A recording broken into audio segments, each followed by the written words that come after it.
सध्या आपल्यासोबत मनोज जरांगे पाटील आहे. जरांगे पाटील साहेब, मला हे सांगा की तुम्ही अजून उपोषणाला बसणार आहे? हो, सगळ्या सोयऱ्यांच्या कायद्याची अंमलबजावणी झाली पाहिजे यासाठी आपण 10 फेब्रुवारीलाच आमरण उपोषणाला बसतो आहे. कारण 15 तारखेला अधिवेशन आहे आणि त्याची प्रक्रिया सगळ्या सोयऱ्यांची प्रक्रिया जी कायद्यात रूपांतरित करून त्याची अंमलबजावणी करायची 10 तारखेपासूनच व्हायला पाहिजे. कारण वेळेवर करायला गेले तर काहीच होणार नाही. म्हणून 10 तारखेला ज्या मराठ्यांच्या नोंदी सापडल्या नाहीत त्या मराठ्यांना नोंदी सापडलेल्या मराठा बांधवांच्या नोंदीच्या आधारावरच प्रमाणपत्र त्यांच्या सगळ्या सोयऱ्यांना मिळावं म्हणून 10 तारखेला आमरण उपोषण आपण सुरू करतो. काय काय मागं आहे? 15 मागं आहे तुमची काय?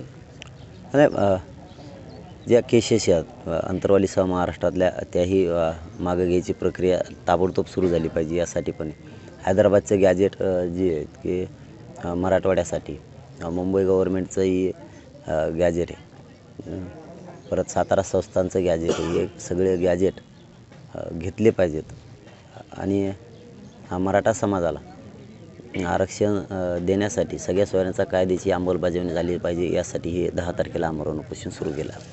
कधीपासून सरसकट आरक्षण देणार सरकार?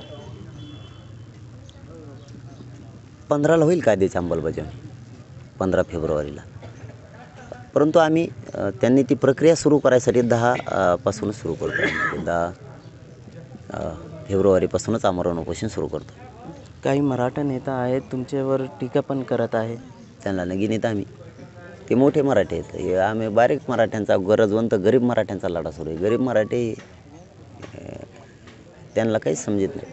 त्यांना धंदाच आहे ते टीका करायचा सरकारच्या सुपारी. त्यामुळं त्यांचं काही चालू द्या त्यांचा राडा तिकडं तसाच.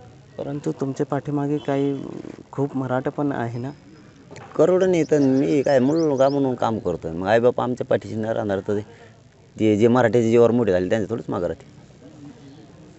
तुम्ही 2 दिवसासाठी घर पण गेले होते, परंतु तुम्ही थांबले नाही इथे. इकडं आरक्षणाची लढाई सुरू आहे ना. आत्ताच काय एकदा पूर्ण जिंकलं का मग काही कामच नाही ना त्याच्यानंतर. त्यासाठी एकदा पूर्ण लढाई अंमलबजावणी झाली की पूर्ण होती. अजून तुमचा दौरा आहे 6 तारखेनंतर, कशा आहे? हो, 6 तारखेला पुणे जिल्ह्यात आहे, आळंदी, चाकण. 7 तारखेला कामोठे, पनवेल, नवी मुंबई, चेंबूर, दादरला पण आहे. तिथं रात्री आणि दिवसा बऱ्याचशा बैठका आहेत. त्यानंतर पुन्हा नाशिकला, दादर मुंबईहून नाशिक साल्हेर किल्ल्यावरती नाशिक जिल्ह्यात.